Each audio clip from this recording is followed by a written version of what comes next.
Baimenik gabe sartzen diren pertsonak kanporatu egin behar dira. Las mezquitas no son más que templos nazis.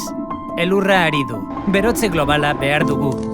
Las leyes totalitarias de ideología de género criminalizan a los hombres. Emakumeak sexua ahula dira. Emakumea naiz, eta nik ere zure eskubide berak ditut. Hay que prohibir todo tipo de ayuda social a la inmigración ilegal. Murruak eta hesiak indartu behar dira. Lo que hacen falta son familias normales, las de toda la vida. Aldaketa klimatikoa asmakizuna da. Queremos a nuestro planeta limpio y vivo. Es nuestro derecho y el de las nuevas generaciones.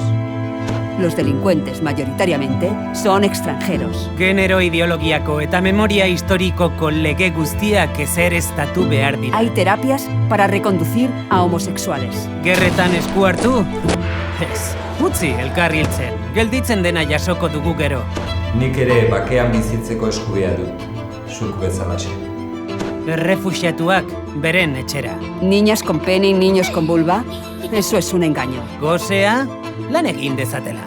La inmigración cuesta dinero y roba puestos de trabajo. Tengo derecho a un refugio, a alimentarme y a desarrollarme. Tengo derecho a vivir como tú.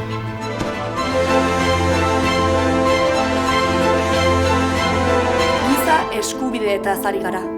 Ez dira hitz huts. Son discursos discriminatorios que nos deshumanizan.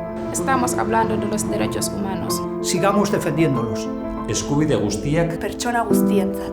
Todos los derechos para todas las personas.